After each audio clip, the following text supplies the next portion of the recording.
y el interés que pusiste y la generosidad que me demostraste de permitirme compartir con ustedes un tema que a mí me apasiona y que he estado trabajando con muchísimo interés y con muchísima curiosidad desde que empecé a estudiar letras, cuando empecé a estudiar letras en la Universidad Central de Venezuela, porque quedé atrapado por la materia COCO, que es la morfosintaxis, es la materia que los estudiantes le sacan el cuerpo, es el filtro, como decir, obligaciones en, en nuestra profesión, en nuestra carrera de Derecho, eso es morfosintaxis. Y María Fernanda Palacios dice, o hay un mito, que creo que no es así.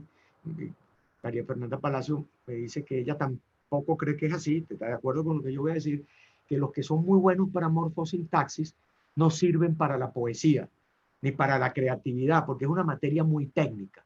Yo no estoy de acuerdo con eso porque tú y yo fuimos alumnos de uno de los grandes poetas y ensayistas de cualquier época, Armando Rojas Guardia, y él era un experto en las reglas de la gramática.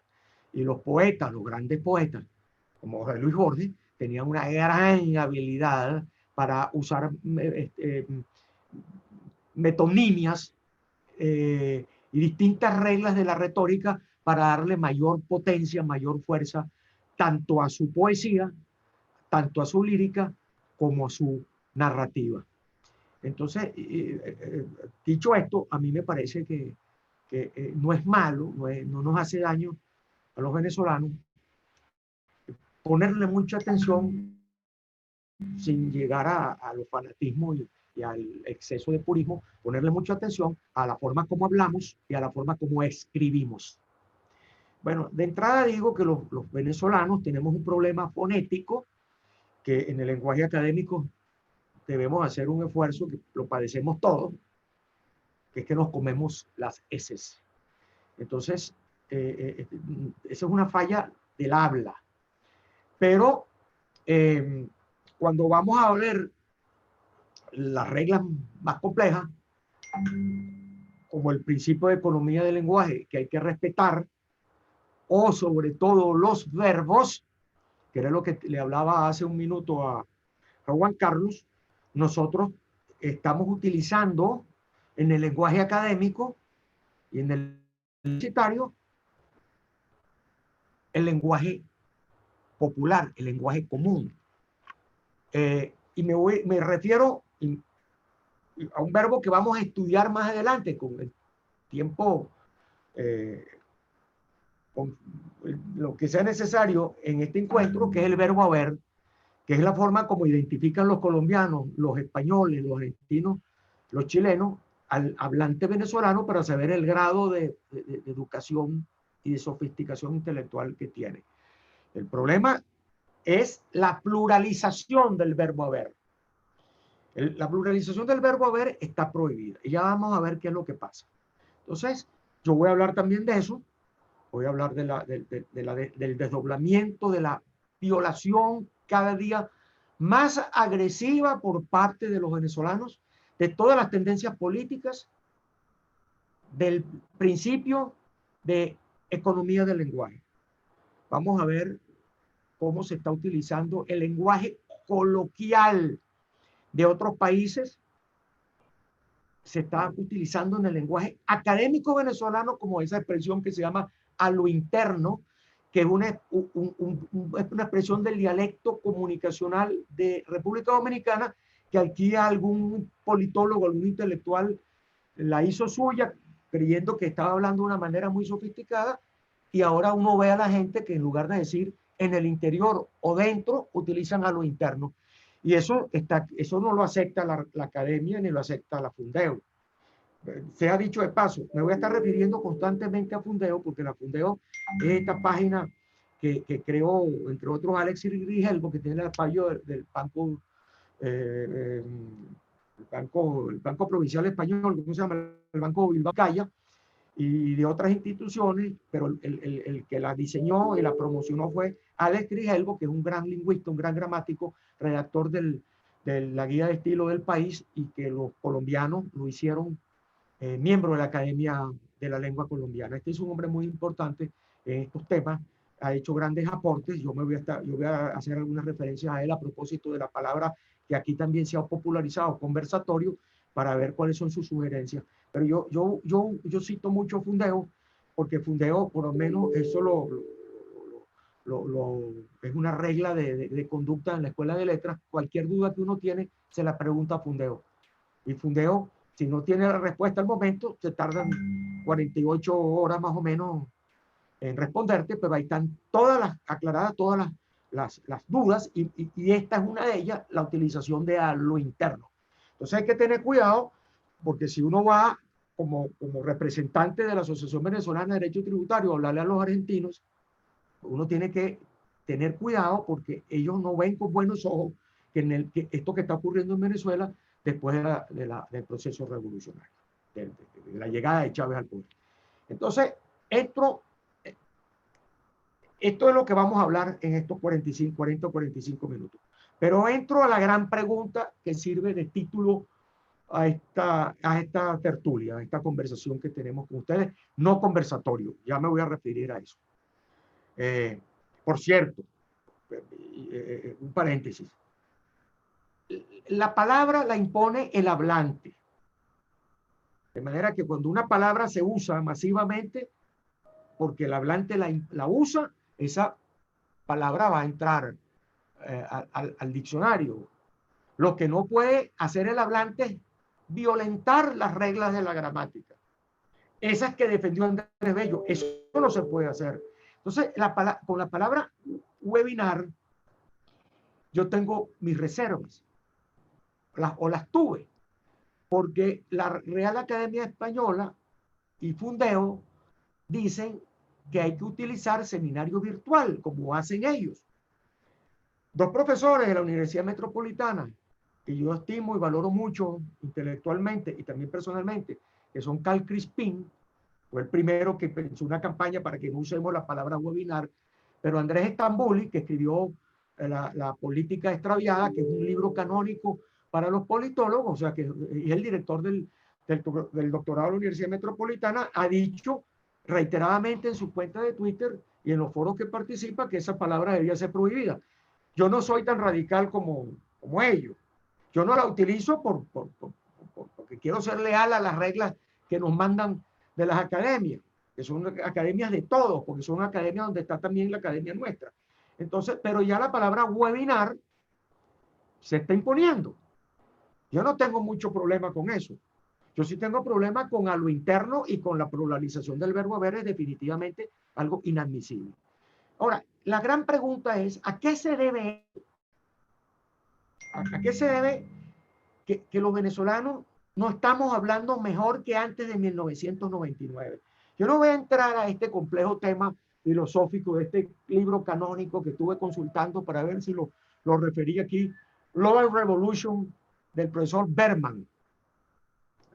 No me voy a referir a eso salvo que haya necesidad, sino a lo venezolano. ¿Qué es lo que ha ocurrido en Venezuela? Y que gracias a Dios Podemos no ha podido triunfar allá. ¿Por qué yo digo, y con todo respeto, lo dije una vez en la Academia de la Lengua, una vez que gentilmente me invitaron a hablar por el aniversario del fallecimiento del gran Miguel de Cervantes, que yo pienso que si en algo que la revolución chavista ha triunfado, es en el uso del idioma. Los venezolanos no estamos hablando como nos enseñó Andrés Bello.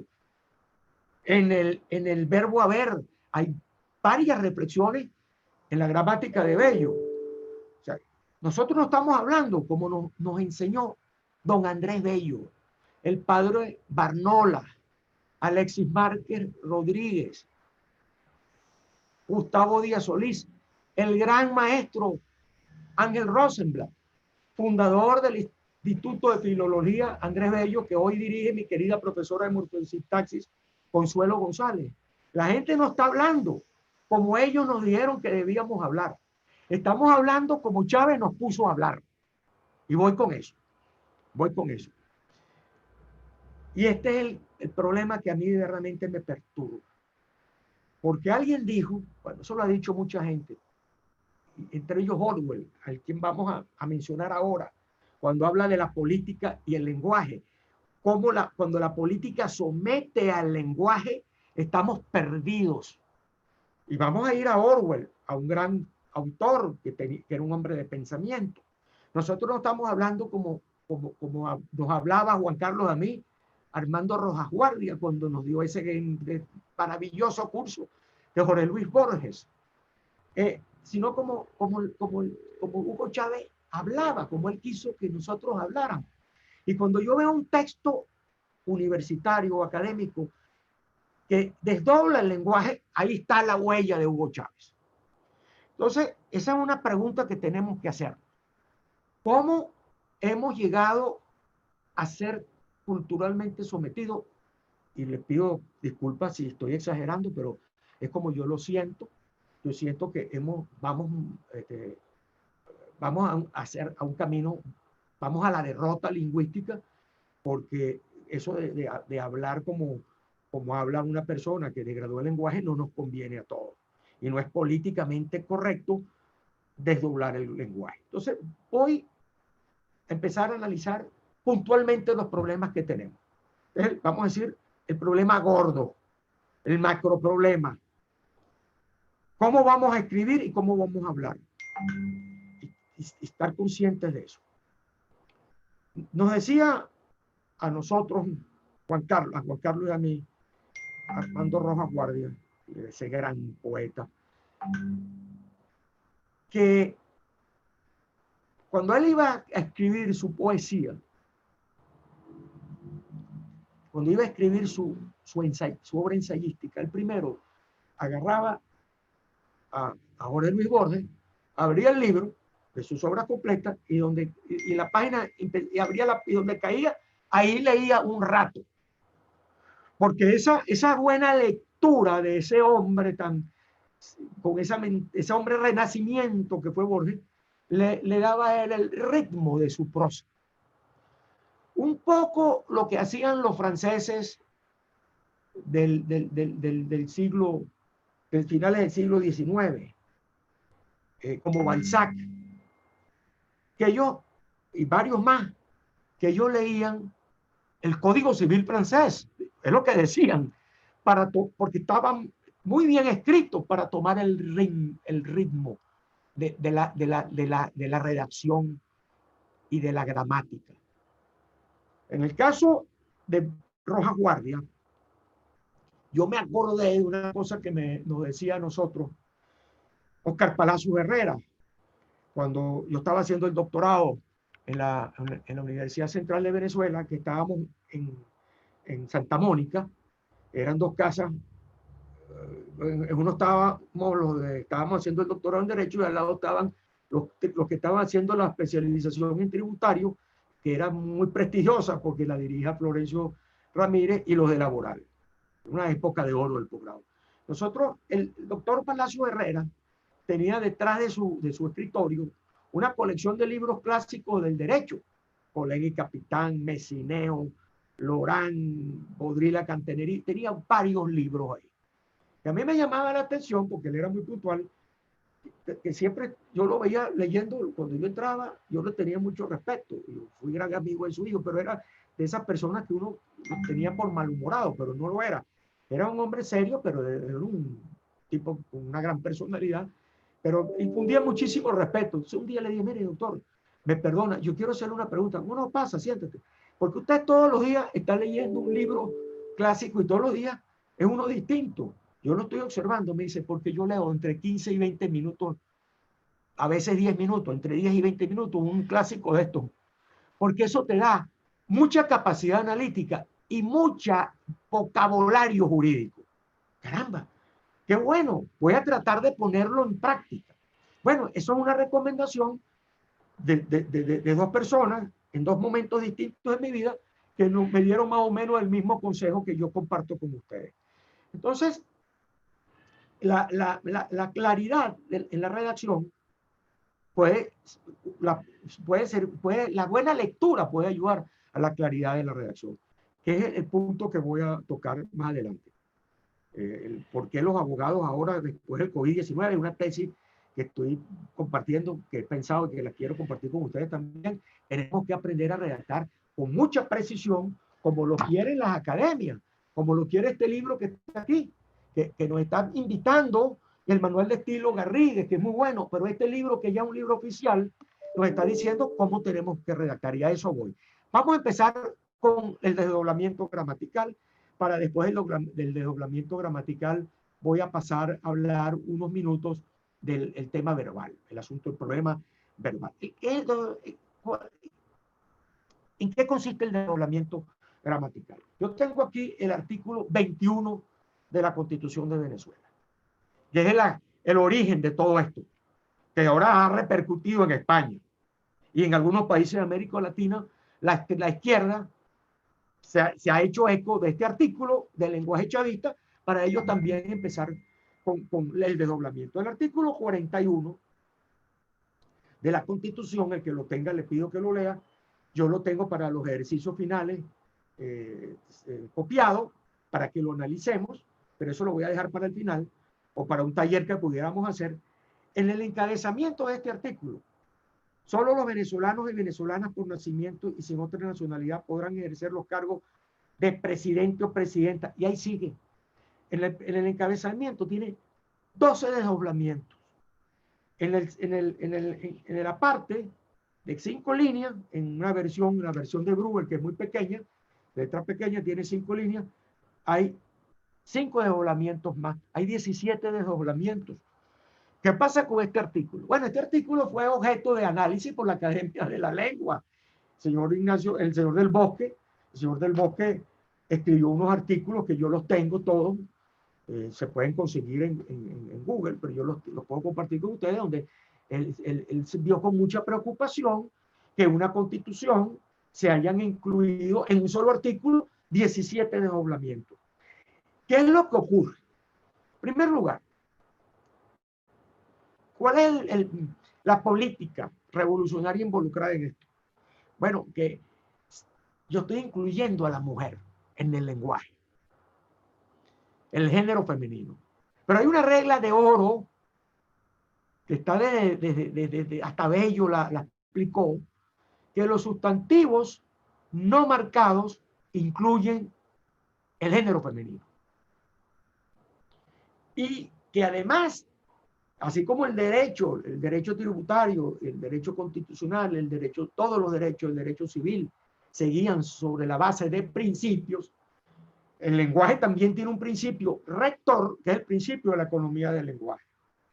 Que si ustedes entran en el gran Jorge Luis Borges, que Joaquín Soler Serrano le hizo 2 entrevistas, una antes del Cervantes y otra después del Cervantes, que están disponibles en YouTube.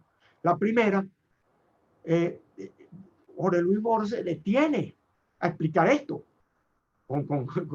Claro, es uno de los más grandes escritores de la historia. Lo explica, yo los invito a que lo oigan. Yo le voy a resumir brevemente lo que él dice, pero cuando yo tengo la forma de decirlo con un sustantivo no marcado, yo no desdoblo porque violo el principio de la economía del lenguaje. En este artículo 41 más, hasta está contra la salud, pero cualquier persona que lea esto se queda asfixiado. Entonces, esto rompe con 2 reglas de una vez. Que se incluye el género. Bueno, yo les mencioné, y es la tercera vez que la menciono, mi profesora de morfosintaxis, Cristina González, ahí está, directora del Instituto de Filología Entre Bellos, una de las mejores profesoras que yo he tenido en mi vida. Ella es sexista, pero ella dice en sus clases, aquí nadie me desdobla, porque el que me dobla en esta clase está aplazado. Y entonces yo vengo con esa marca. Por eso que yo me niego a desdoblar. ¿Qué ocurre? ¿Qué es lo que dice Alex Grigelmo, que es un hombre muy práctico? Dice, bueno, miren, vamos a ver las cosas con mucha moderación, con mucha prudencia. ¿Qué ocurre si estuviéramos en un salón? Si no estuviéramos en un salón virtual, sino presencial, físico, y aquí hubiesen 15 mujeres y 6 hombres. Yo pudiera decir abogados y abogadas aquí presentes. Pero en una situación normal, donde hay más hombres que mujeres, cuando yo digo estimados abogados, yo estoy incluyendo por definición al género femenino. Si yo le mando una carta a la Asociación Venezolana de Derecho Tributario y digo, estimados todos, yo estoy incluyendo el género femenino. Puede ser que con cierta sutileza y con moderación y discreción, yo pueda de vez en cuando incluir, según la conveniencia que se perciba, pero de manera excepcional, ese desdoblamiento. Eso es lo que recomiendan los lingüistas, muchos de ellos también disponibles en YouTube. Pero debo evitarlo, pero sobre todo en el lenguaje académico. Y hay una cosa que es la, vamos a decir, el desdoblamiento más agresivo.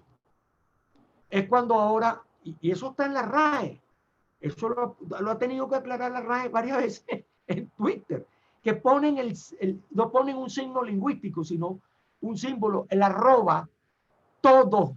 Yo lo he visto. Entonces, aquí hay un problema cultural. Si yo en vez de escribir todos con una arroba, bueno, yo estoy violando hasta la fonética. ¿Qué dice la RAE? Bueno, el que hace eso tiene un problema, tiene que leer buena literatura, porque eso no lo hace ningún gran escritor. Pero dígame que es el dardo que manda la academia y la Fundeo. Y el diccionario panhispánico de duda, que es nuestro, vamos, herramienta de consulta. También. Bueno, ¿cómo pronuncia usted esa palabra?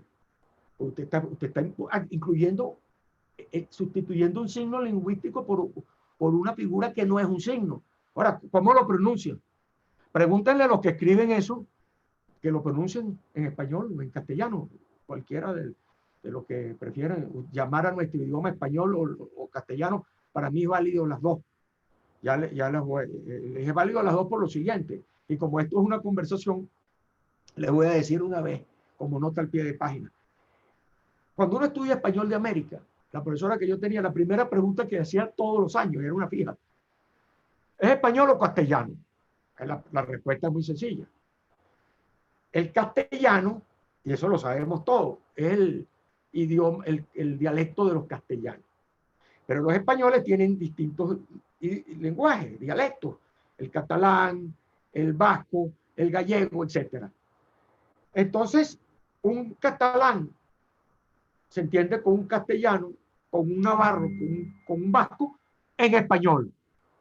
Ahora, en América Latina se usa más castellano, porque nos llegó el idioma que llegó aquí fue el castellano, el dialecto que llegó aquí fue el castellano, que es el con el que se entienden todos los españoles. Entonces, las constituciones, los códigos civiles dicen el idioma oficial aquí es el castellano. Resolución para los pragmáticos. Usted lo dice como usted quiera. Los dos son válidos. Lo digo porque a mí hay personas extremadamente radicales, como esa profesora que yo tuve de Español de América, que si no le ponías español y le explicaba por qué, te ponía la pregunta mala. Pero yo creo que esta es por lo menos mi posición. Ahora, ya hemos hablado del desdoblamiento del idioma, que yo creo que tenemos que evitarlo. Vamos ahora al segundo punto, la neolengua.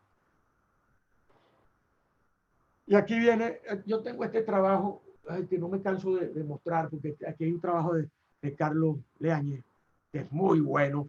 Este trabajo que se lo recomiendo también. Sobre todo este trabajo de Carlos Leañez es una fija. Después que yo leí ese trabajo, todo lo que he escuchado, me puse a reflexionar a propósito de la lingüística, que viene siendo el centro de gravedad de todo esto, la gramática. Y las enseñanzas de Ferdinand Saussure, cuando nos habla del significante y del significado. Y cómo el significado que se refiere al concepto tiene que estar en sintonía con el significante. Entonces, voy a usar la explicación más sencilla, sin perjuicio de que la podamos ampliar después. Si yo me voy a referir a esa silla que está ahí, y alguien me dice, ahí hay una silla, inmediatamente yo oigo la expresión fonética, silla, y mi cerebro tiene una imagen de lo que es una silla. Pero esa silla se corresponde con un significado, que es el concepto de silla. Ahora, ¿qué es lo que hace la neolengua? Rompe el equilibrio entre el significante y el significado, vacía el significado de contenido y le da un contenido distinto al que le atribuye el diccionario o los diccionarios. Entonces, un ejemplo, porque esto ocurre en el lenguaje jurídico, no solamente en el lenguaje ordinario. El patriota, un ejemplo.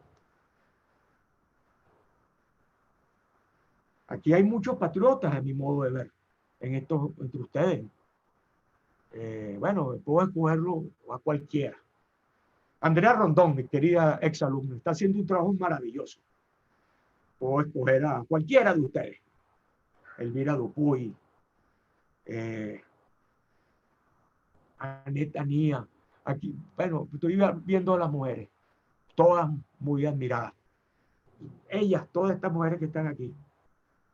Los hombres también, Leonardo Palacio, Serviliano, Gabriel Ruán, que agradezco su presencia aquí. A todos ustedes. Son patriotas, están un viernes en la tarde tratando de discutir, dedicarlo al conocimiento. Son venezolanos honorables, comprometidos con el país, con su profesión, etcétera.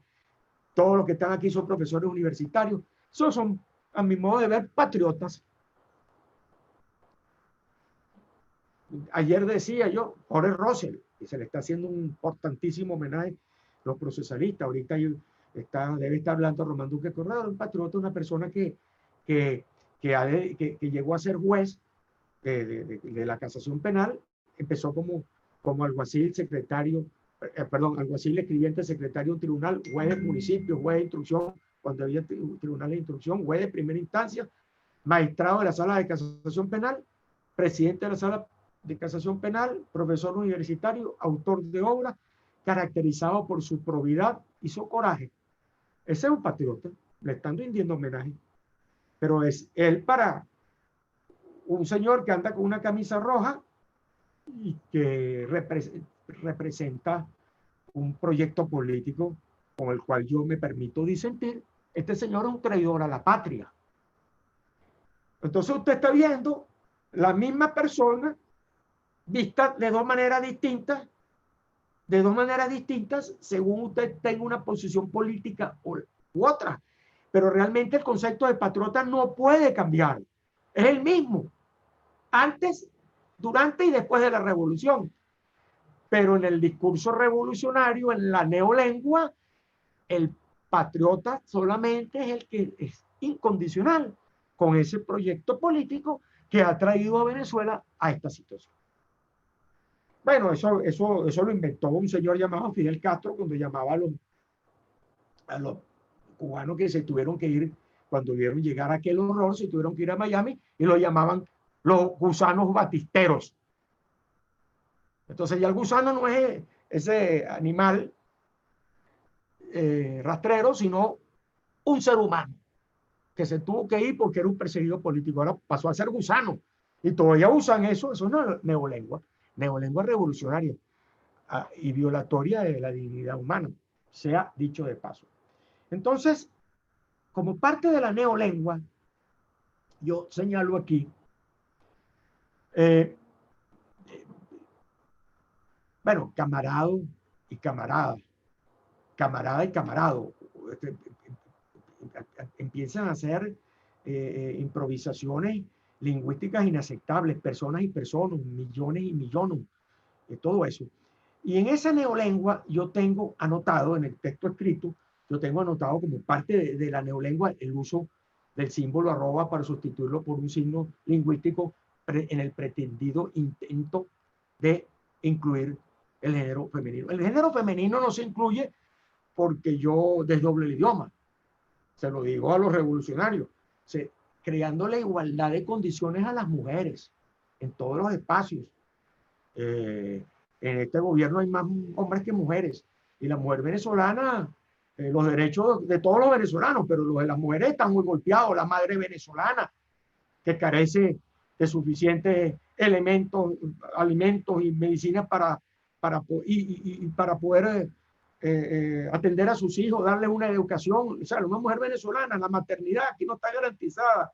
No se le da derecho por una retórica revolucionaria populista, sino dándoles a través de un modelo económico eficiente los derechos que la dignidad humana le debe garantizar, el respeto a la dignidad humana le debe garantizar. De manera que termino el desdoblamiento y termino con este asunto de la neolengua. Voy a otro tema. Y es más antipático. La manipulación verbal. Yo no sé qué van a pensar ustedes. Yo tengo dudas que en el lenguaje judicial, en las sentencias y en los laudos, yo pueda usar el condicional o el subjuntivo. Yo creo que no. Yo no quiero decir es así. Nada de lo que estoy diciendo aquí es así. Yo lo que estoy es compartiendo problemas que yo y reflexiones que yo me vengo haciendo desde hace 10 o 12 años. Pero yo no estoy diciendo que tengo la razón. Simplemente comparto mis dudas y mis inquietudes. Yo no sé si uno puede, porque el lenguaje jurídico tiene que ser preciso y claro.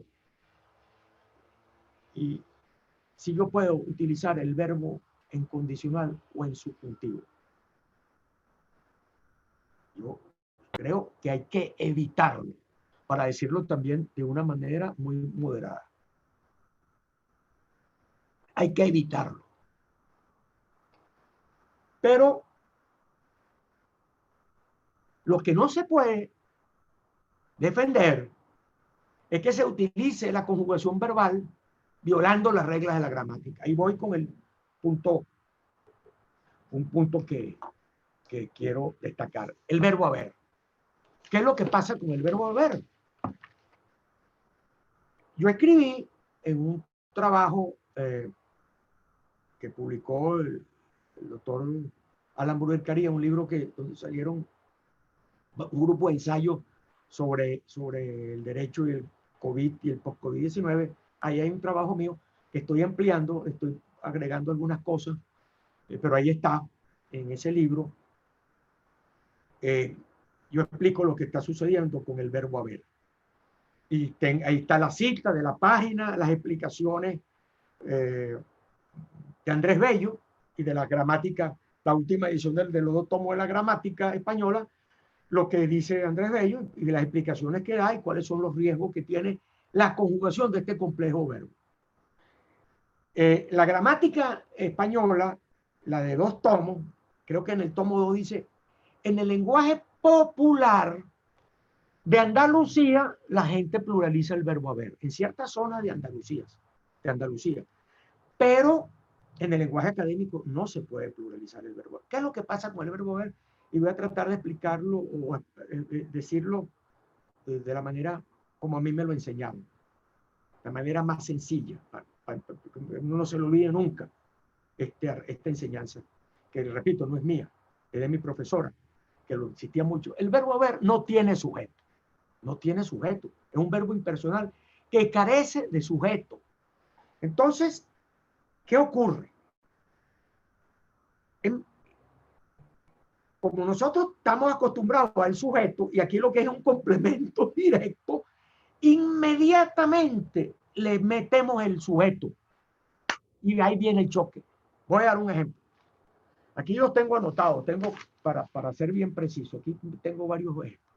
Primero, en estos días le oí a un señor, no voy a decir el nombre, pero sí, me da pena decírselo, porque esto me da pena a mí, lo digo en público, pero no me atrevo a decirle a nadie, mira, no pluralices el verbo haber cuando estás dictando una cátedra de una materia en el doctorado, eso no lo hagan.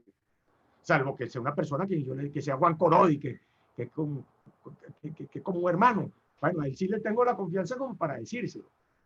pero, pero si no es así, no lo digo.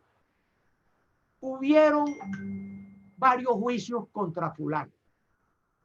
Caramba, ¿cómo? Mira, cuidado con eso, no vayas tú a decir eso defendiendo tu tesis doctoral en la Universidad de Salamanca, porque yo creo que no te van a aprobar.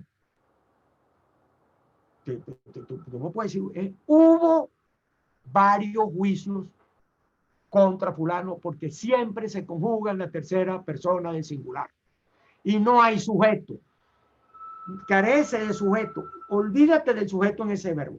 Otra cosa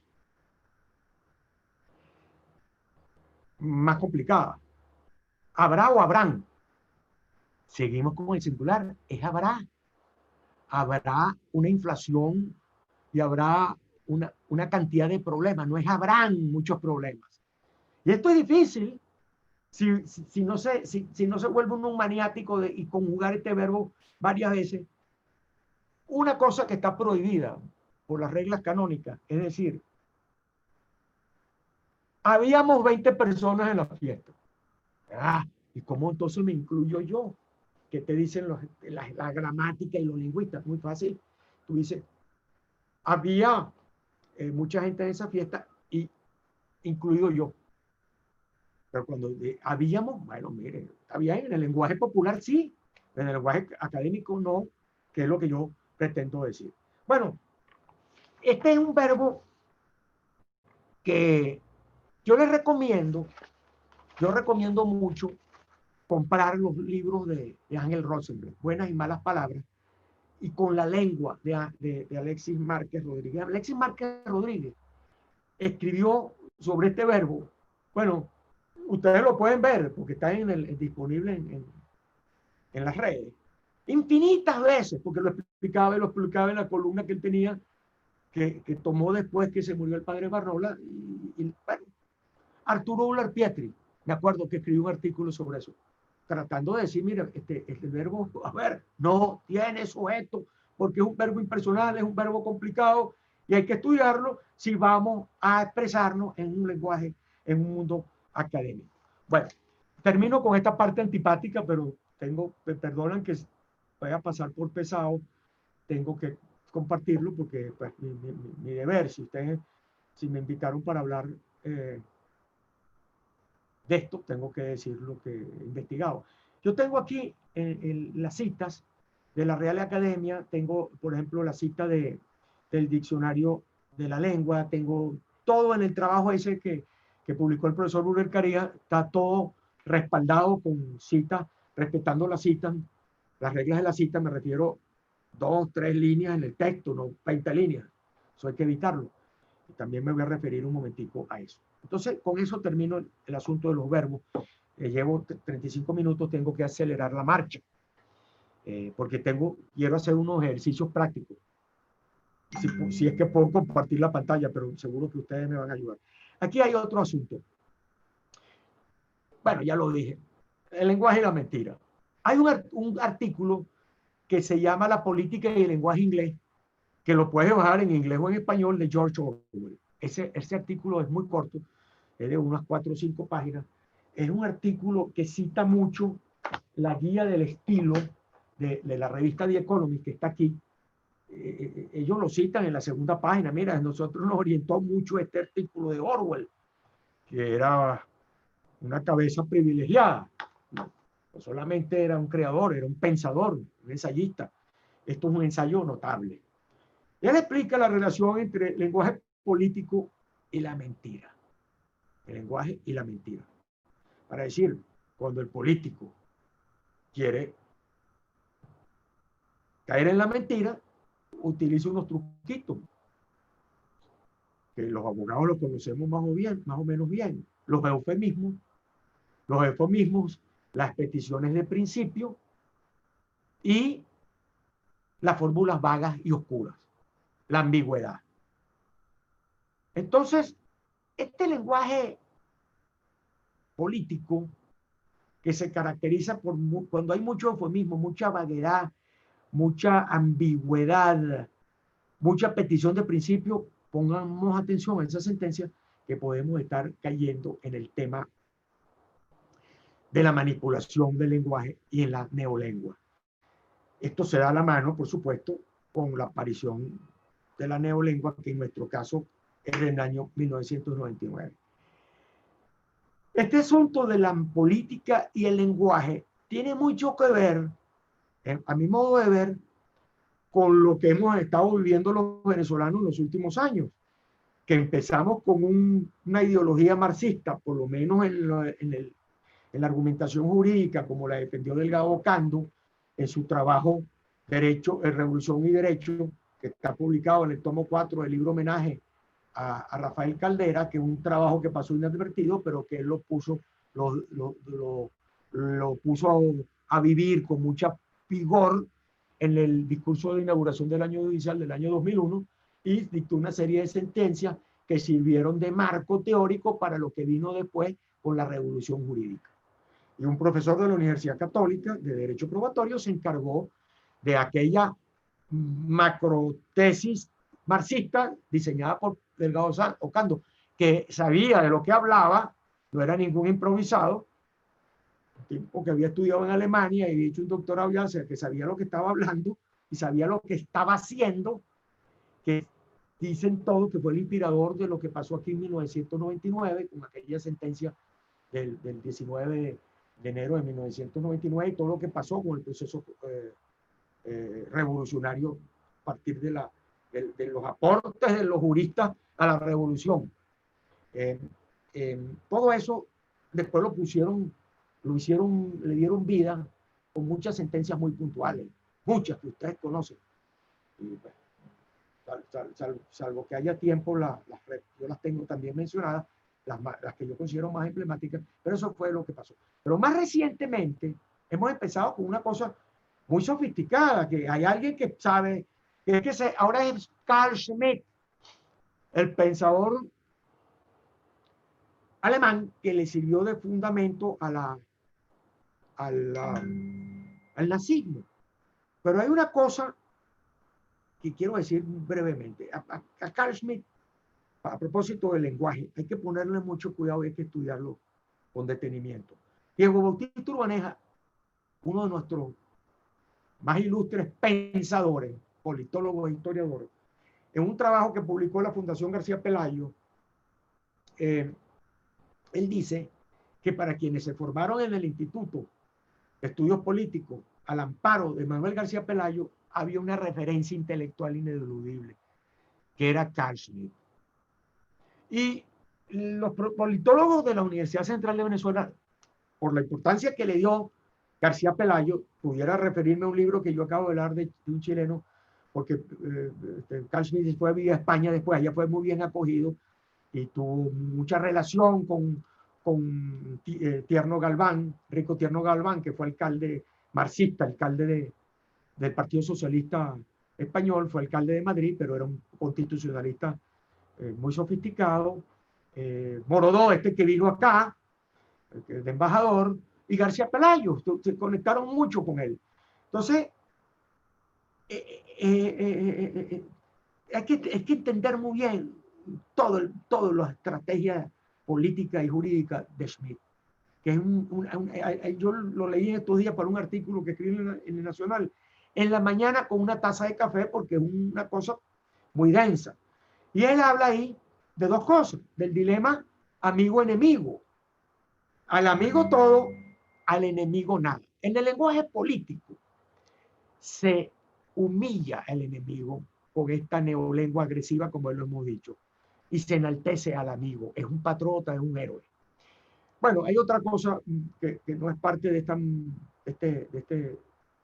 esta conversación, pero sí es importante que la refiera rápidamente. El Carl Schmitt hay que ponerle mucho cuidado a lo que él dice sobre las leyes constitucionales, porque dice las leyes constitucionales, para que existan, tiene que derogarse la Constitución, y esa ley constitucional que se dicta en lugar de la Constitución tiene que ser después aprobada por referéndum. Y aquí nada de eso se está haciendo. O sea que el ideólogo que le dio vida a la ley constitucional schmittiana aquí en Venezuela, tergiversó el pensamiento de Schmitt.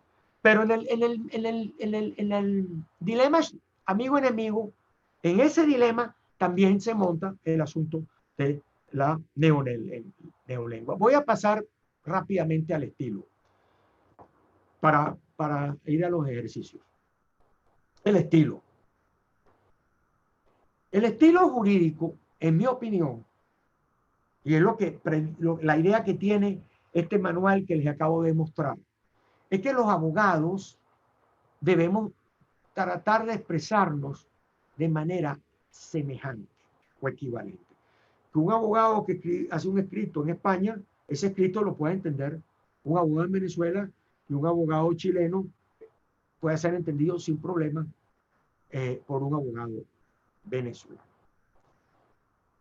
El asunto de la pandemia del COVID-19 ha generado la necesidad de ir a la justicia digital, a la justicia virtual, y esto está, ¿sí? Hay unos desarrollos muy importantes en Italia, en España, en Chile, que desde el 2016 usted puede litigar a través de la página web del Tribunal Supremo de Justicia de allá. Los argentinos, los colombianos han avanzado muchísimo. El escrito virtual, o sea, la sentencia y el laudo tienen que ir a la sencillez. Y aquí yo tengo una sentencia que es Roe versus Wade. Es una sentencia que resolvió el problema del aborto, que es uno de los grandes temas para los constitucionalistas estadounidenses. La sentencia tiene 11.846 palabras.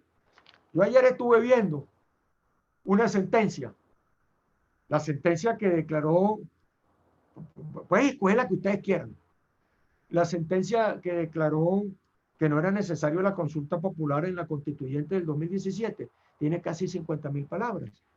Tiene 5 veces más palabras que una sentencia tan emblemática como esa.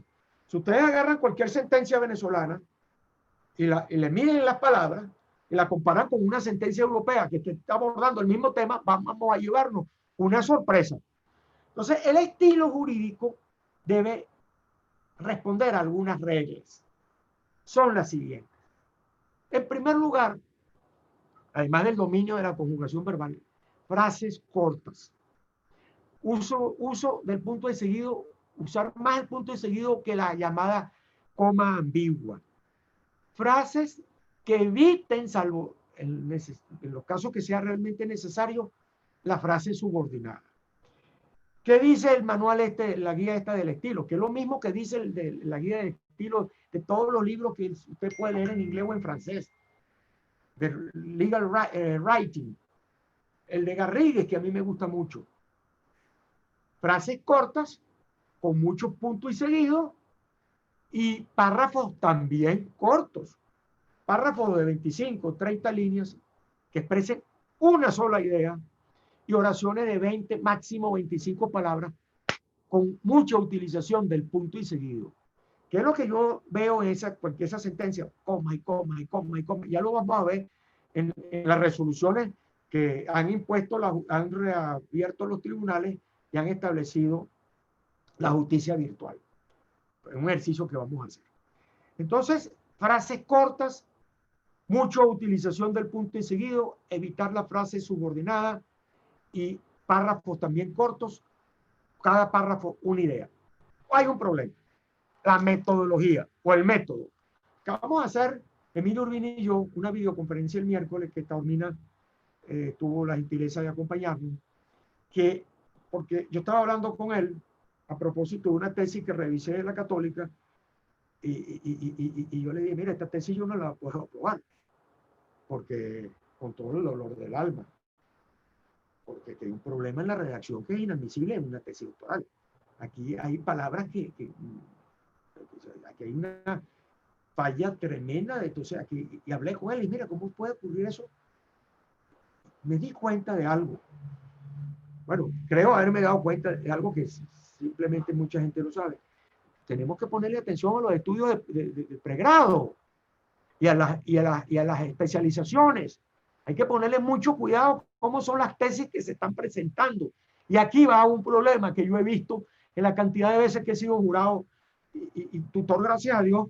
Todos los tutoriados míos, gracias a Dios, me puedo llenar la boca, han sido exitosos en sus tesis doctorales, por ejemplo. Pero cuando vienen de la especialización hay que tener mucho cuidado, porque ustedes que son jurados muchas veces, profesores, sean muy exigentes con esto. Fíjate, la tesis tiene 100 páginas. Bueno, posiblemente tiene más tesis que la tesis de Ronald Coase sobre la firma y el derecho, la que le mereció el premio Nobel de Economía en 1991 y es uno de los fundadores de la Escuela de Economía y Derecho, un librito así cortico. Posiblemente ese libro, esas tesis de especialistas tienen más letras que este libro de Ronald Coase. ¿Por qué? O cualquier trabajo seminal que se publica en los journals.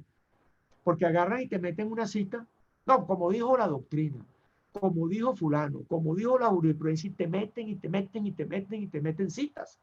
Señor, usted no está en capacidad de comprimir lo que dijo esa sentencia con sus propias palabras. Hace usted con sus propias palabras, extrae la ratio juris de esa decisión.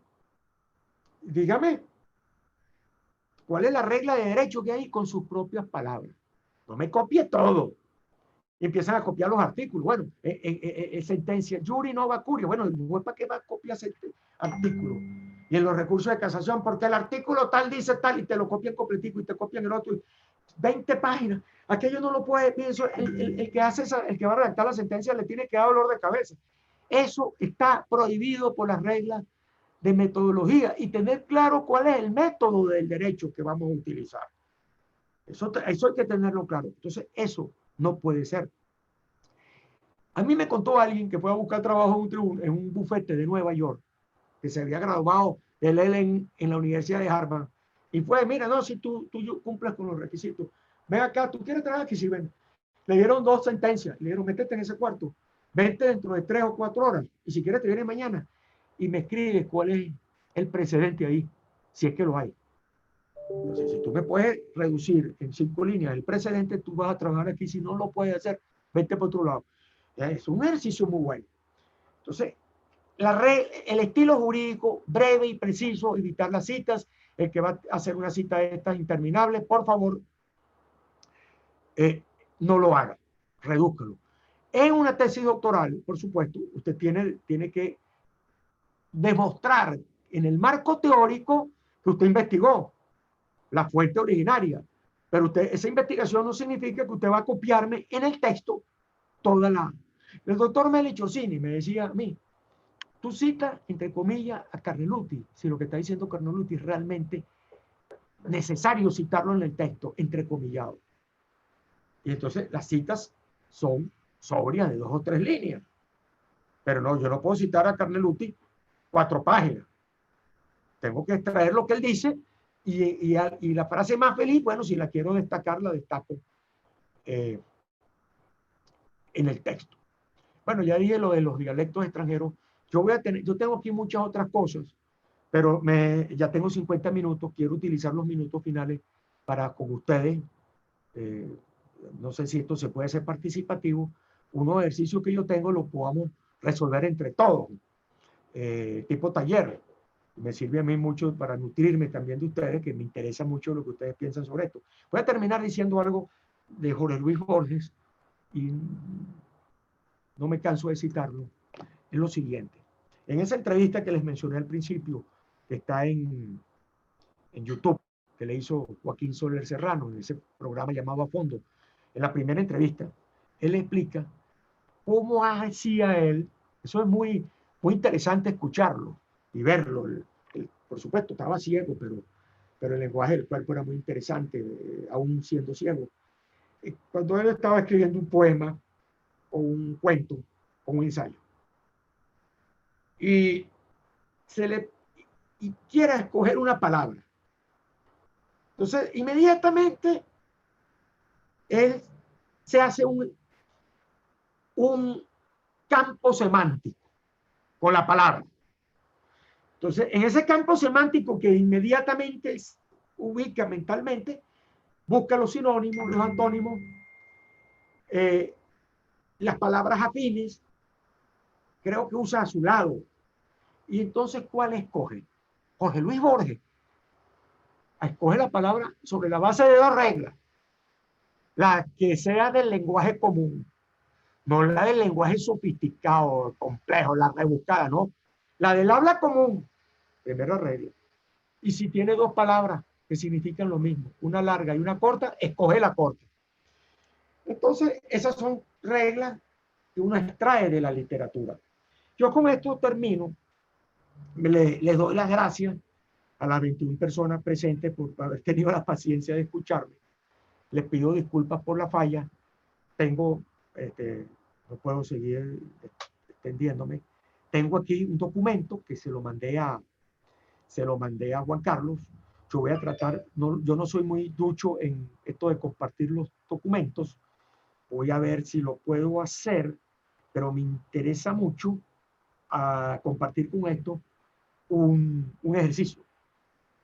Yo creo en la barra herramienta tienes algo que se llama compartir pantalla. Ahí que tiene ahora lo primero que tengo que hacer, Juan Carlos, es ubicar el documento porque lo cerré para enviártelo. Déjame, aquí lo tengo. Entonces, déjame ubicar es muy corto. Aquí está, aquí lo tengo.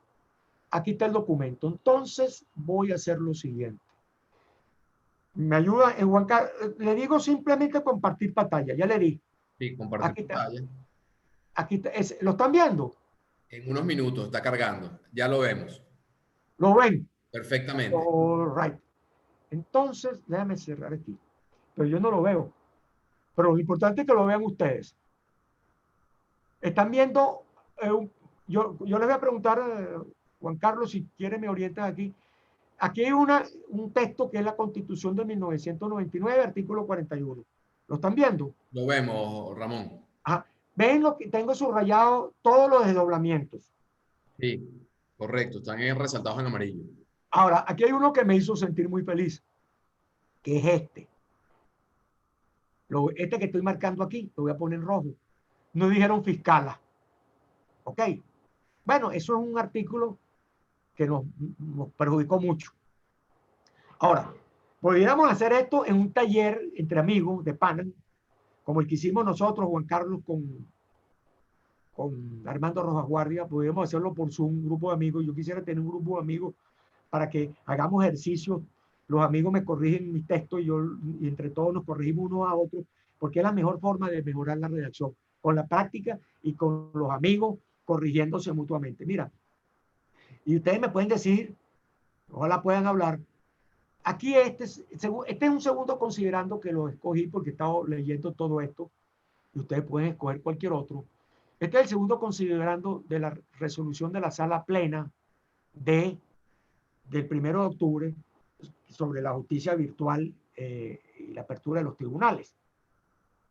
Entonces, está considerando que no está tan malo como otras cosas que uno ve en la sentencia, tiene 624 palabras.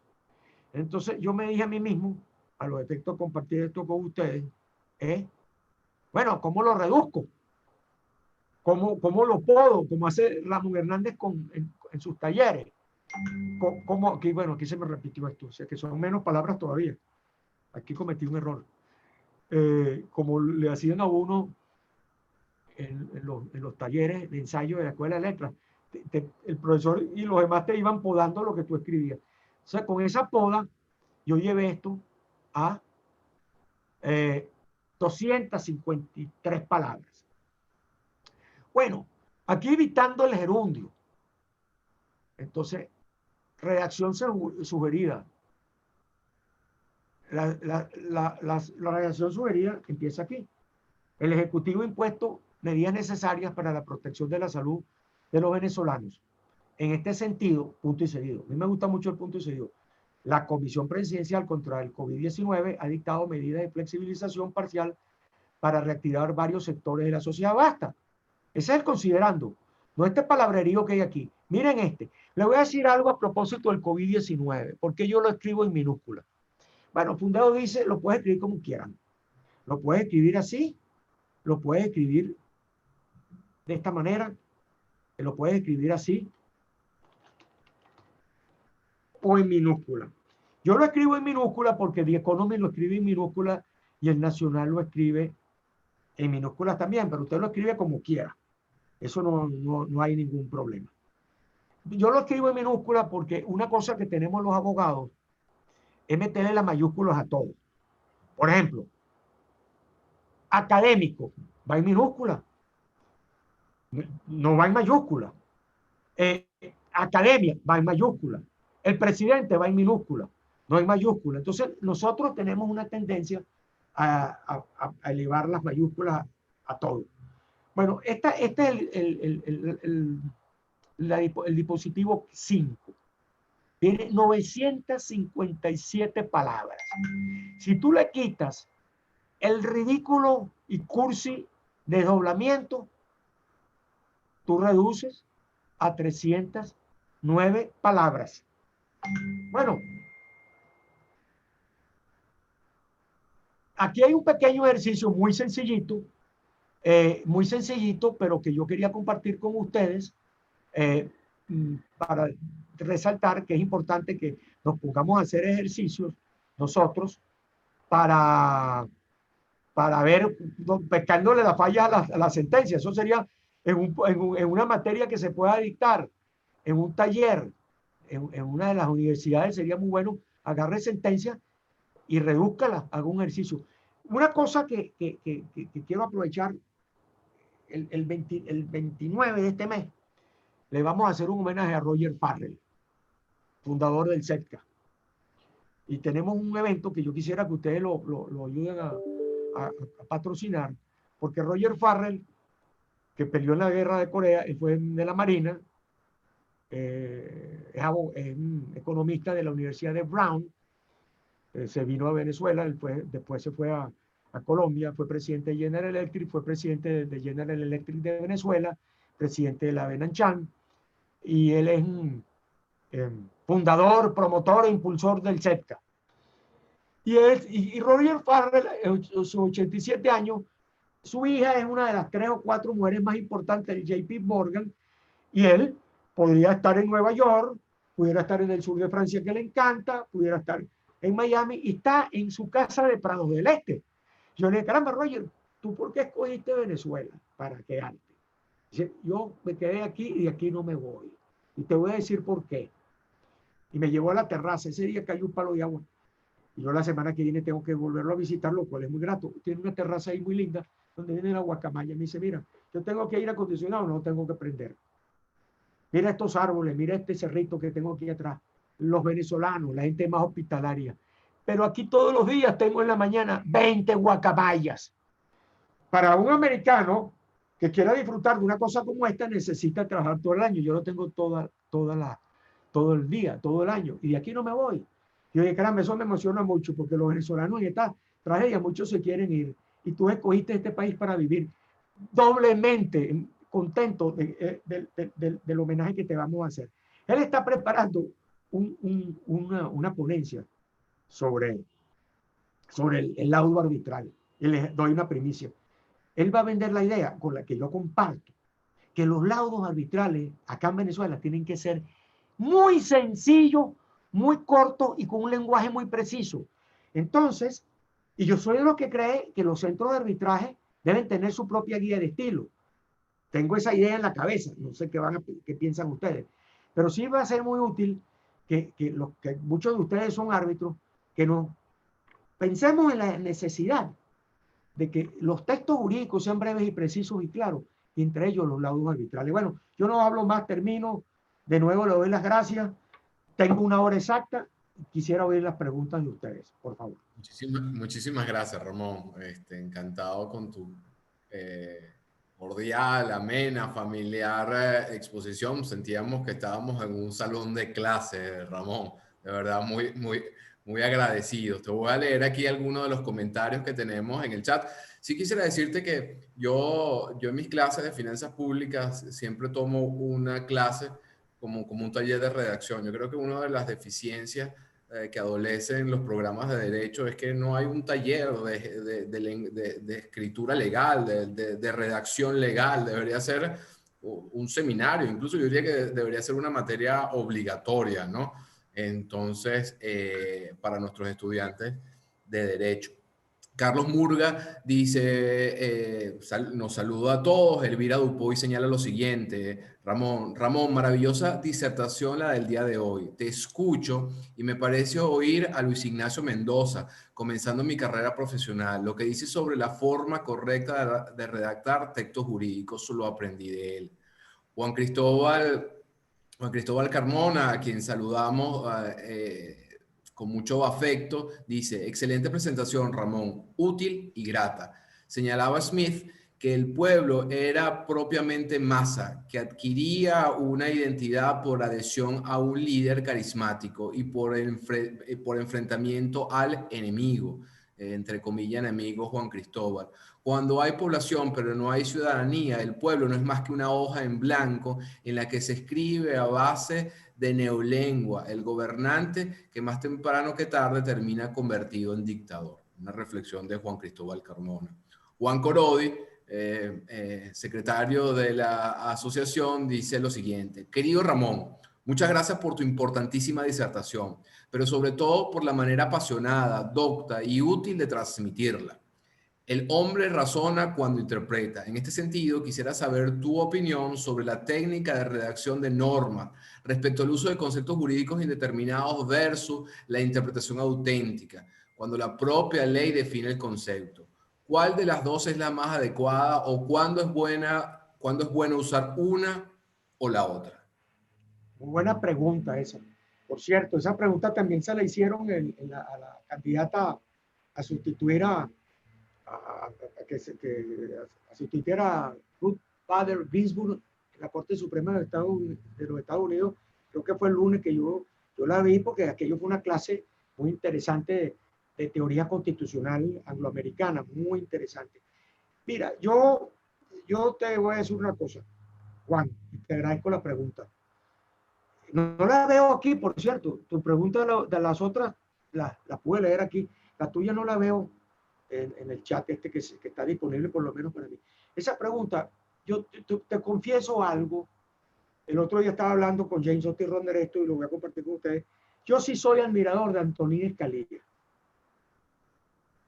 pero soy también admirador de John Hart Ely y de Ronald Dworkin. Usted me va a decir, pero eso es incompatible, ¿no? Y esta aparente contradicción te la voy a aprovechar tu pregunta para decirla. Scalia creía en la interpretación literal de lo que pensaron los padres fundadores. ¿Qué es lo que piensa esta señora? Por cierto, no es brillante, pero no es tonta, porque Scalia era genial. Pero Scalia, y es lo que a mí me gusta, yo tengo en mi biblioteca que está allá atrás, porque yo me apoderé del cuarto de mi hijo que se casó y me convertí en esto en mi estudio, pero tengo los libros allá, entré aquí a buscar. Los libros de Scalia. Scalia tenía una cosa muy interesante, que utilizaba las metáforas literarias en su sentencia. Una cosa exquisita. Y usaba el humor. Pero este señor era un genio. Tipo genial, ¿verdad? Se murió prematuramente, pero era un tipo verdaderamente genial. Entonces tenía dos cosas que yo les invito a ustedes que la disfruten. Una, usaba el humor, pero no un humor vulgar, una cosa muy fina en su sentencia, una especie de Churchill jurídico. Y las metáforas literarias, porque era un hombre con una cultura literaria asombrosa. Antonín Scalia. En eso lo acompaño. Si la norma es clara, yo no necesito interpretarla. Si el concepto está definido, la primera interpretación es entenderla, la claridad de la norma. Entonces sí tengo que interpretarla, pero es como un paso muy fácil, pero siempre te van a decir los profesores de argumentación, pero tendrás que hacer alguna interpretación para concluir que es clara y la aplicas. Ahora, el concepto jurídico indeterminado es otra cosa. Y ahí sí me apoyo más en John Hart Ely o en Dworkin. Tengo que definir ese concepto. Yo me acuerdo que Marquesaña decía, uno de los mejores profesores que también tuve en mi vida, que está en su libro, muy inspirado en Calamandré y esto, las nociones no definidas las tiene que construir el juez, que son las que son casacionables por la vía de la casación sobre los hechos, en esa postura de Calamandrei que defendió con gran lucidez el maestro Marquesáñez. Entonces ahí viene una tarea de ponderación, de principios y hasta de valores. Y el ejemplo es el siguiente. Cuando nosotros, Marquesañez nos explicaba cómo rellenar el concepto de injuria grave como causal de divorcio, tendrías que ponerte en la bota del juez merideño o tachirense y de un divorcio merideño o tachirense con uno del oriente, margariteño, una persona de Monagas, porque esa noción de injuria grave la van a ver de una manera muy distinta. Entonces, aquí entra el tema de la ponderación, que ahorita está de moda, a propósito de la pandemia. Bueno, ¿cuáles son los derechos que se deben privilegiar a los efectos de estas estados de excepción o de emergencia que está dictando Maduro? Aquí hay un asunto de ponderación y no de interpretación. Esa es hasta ahí llego, Juan, espero haberte aclarado. En algunas cosas hoy sigo la propuesta de Tania Escalía, en otras sigo la propuesta de Dorkin, dependiendo del problema. Por cierto, una sola cosa que quiero, esta señora, para evadir la respuesta de los senadores demócratas, ella decía, yo no puedo decidir, era la misma respuesta, eso es lo que no me gustó, pero la respuesta era bien, tenía sentido. ¿Qué va a hacer usted si le llega un caso de aborto? Una mujer muy católica, de comunión diaria. Entonces ella dice, bueno, en primer lugar yo me desprendo de mis creencias religiosas y familiares para sentenciar. Eso es lo que decía John Hart Ely, que John Hart Ely escribió un libro fundamental, Democracy and Distrust, Democracia y Desconfianza. Él era el relator de uno de los grandes jueces de la historia constitucional americana, que era el Warren. Después fue profesor de Harvard, ahí escribió Democracia y Desconfianza, Democracy and Distrust, que es un libro fundamental. Pregúntenselo a Eduardo García Enterría, que en su libro sobre la revolución, ¿cómo es? El tribunal, la constitución como norma y el tribunal constitucional, bueno, cita y elogia enormemente a él, y después fue decano de la Facultad de Derecho de la Universidad de Miami, y ahí murió de cáncer de próstata. Yo lo conocí, y me dio unas clases en el año 1990 de un tipo, los venezolanos diríamos, un tipazo. Este es un libro muy importante porque defiende esta tesis. El Warren, cuando va a sentenciar, tenía que desprenderse de sus creencias religiosas y familiares. Esto es lo que ella dice, pero además, lo segundo es lo siguiente. Yo no puedo pronosticar, y esa fue la respuesta de Ruth Bader Ginsburg cuando los senadores republicanos le hacían preguntas. ¿Qué va a hacer usted en este caso? Ella dice, lo dijo Ginsburg, y esta Barrett se hace eco de eso, reproduce la misma respuesta. Bueno, mira, eso va a depender de cómo litiguen el asunto, porque los abogados todos litigan de una manera distinta. ¿Qué argumentos me van a hacer? ¿Cuáles son los hechos concretos de este caso? Y yo no estoy incapacidad de hacer pronósticos judiciales, como lo dijo Ruth Ginsburg, que ya no venía aquí a hacer pronósticos. Entonces, eso es importante en el sentido que a veces un caso muy complejo, como si nosotros los aquí presentes fuésemos jueces constitucionales, ¿cómo vamos a resolver un problema de un aborto aquí en Venezuela?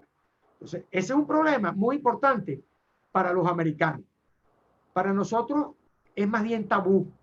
No lo hemos enfrentado. Como no hemos enfrentado el problema de Tamara Adrián, que tiene desde hace 18 años un recurso para que le admitan el cambio de género y no se lo tramitan. Entonces, esos son asuntos que sí se tramitan en otras jurisdicciones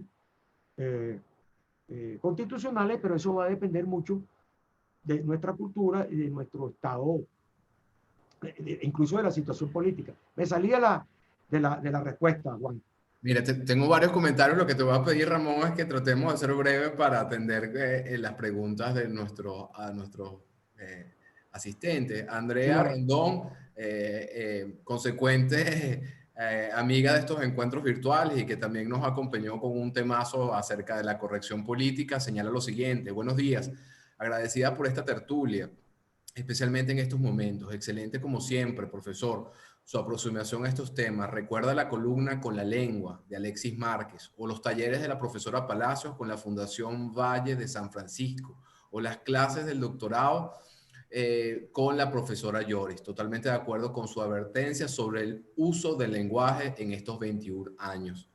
Leonardo Palacio copia el link de la entrevista a Jorge Luis Borges, a la cual aludía Ramón durante su exposición.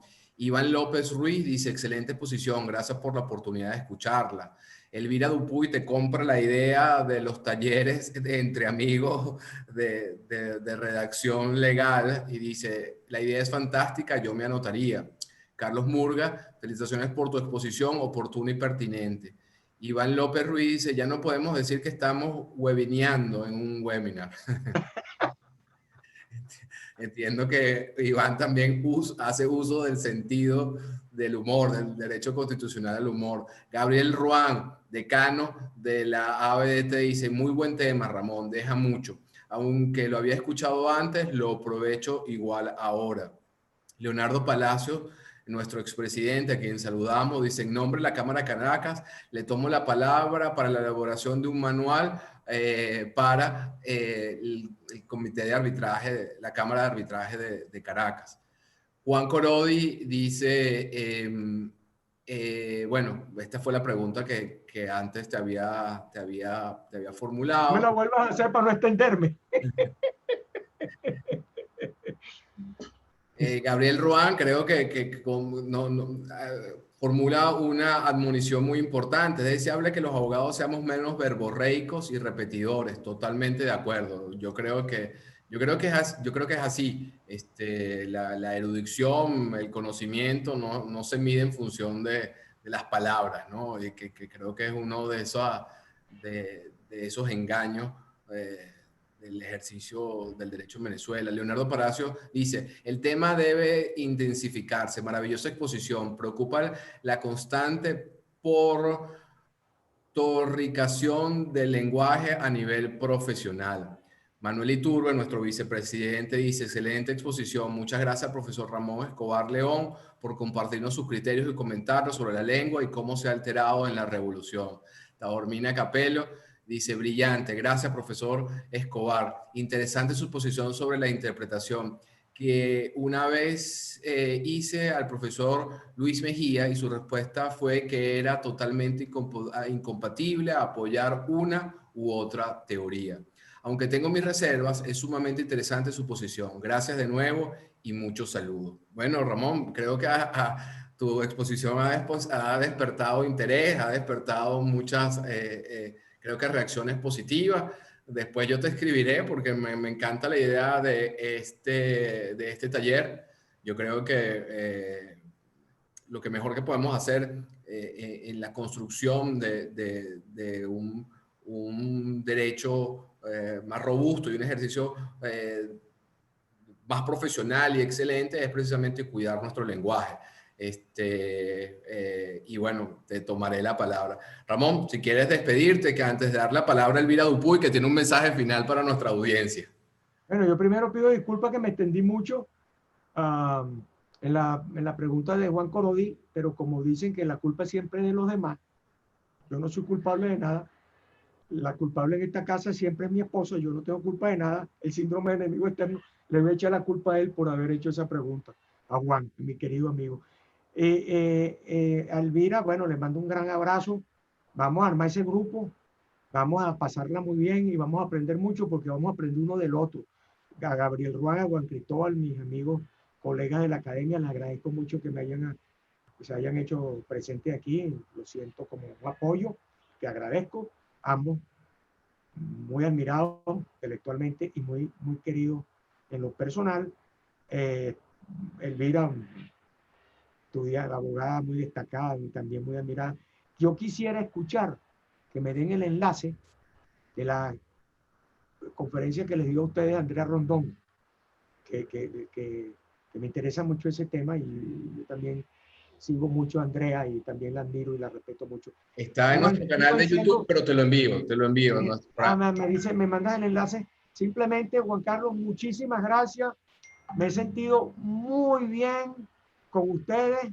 Sentí que estaba hablando con unos amigos de siempre y te agradezco esta oportunidad que me brindaste a ti y a los que me escucharon. Muchas gracias. Gracias a ti por aceptar nuestra invitación. Queremos simplemente recordarles, el viernes que viene tenemos un invitado internacional desde Montevideo. Nos acompaña Miguel Pesuti para conversar con nosotros sobre las garantías en el procedimiento administrativo tributario. Y para despedirnos, le quiero dar la palabra a mi queridísima profesora Elvira Dupuy, expresidenta y hoy en día coordinadora del Comité Procesal de la ABDT. Muchas gracias, Juan Carlos. Bueno, primero que nada, quiero agradecerte, Ramón, de verdad estoy encantadísima. Yo te había escuchado en una oportunidad, una disertación similar que diste para profesores de la Universidad Católica y no me podía perder esta oportunidad. De verdad, ojalá podamos llevar a la realidad estos talleres que estás planteando, que sería una experiencia maravillosa para todos. Así que bueno, nuevamente muchísimas gracias. Y sabes que en tus comentarios, tú sabes que Ángel Rosenblatt estaba casado con una prima de mi mamá y yo lo conocí mucho y realmente, claro, fue en mi infancia y él murió cuando yo era una adolescente y probablemente ni siquiera tenía muy claro quién era el señor Ángel Rosenblatt. Yo siempre lo veía como un viejito muy amable y simpático y resulta que ha sido uno de los hombres más importantes de la lengua aquí en Venezuela. Así que, bueno, justamente él estaba casado con una hija de Juan José Mendoza que fue académico. Así que bueno, sí. Bueno, el motivo de mi intervención, luego de este pequeño break, es simplemente recordarles la invitación extensiva para ti también, Ramón, si estás interesado, a nuestras sextas jornadas venezolanas de Derecho Procesal Tributario, que van a ser el jueves 29 de octubre a las 9 de la mañana, en homenaje a nuestro querido amigo, colega, excelente profesional, Alberto Blancuribe Quintero. Están todos invitados a participar, estamos sumamente entusiasmados porque realmente tenemos a este momento una gran cantidad de inscritos y creemos que estas jornadas pues van a quedar muy, muy buenas. Los temas son interesantísimos, los ponentes de primera y nuestro homenajeado, bueno, sin palabras de todo el reconocimiento que merece nuestro querido Alberto. Así que todos están invitados y bueno, muchas gracias Juan Carlos por permitirme la intervención el día de hoy. Muchas gracias, Elvira, y muchas gracias por la dedicación para organizar esta jornada. Muchísimas gracias a todos los que nos acompañaran este nuevo viernes desde la ABDT. Nos vemos el próximo viernes. Que tengan buen provecho y un magnífico fin de semana. Chao a todos. Adiós.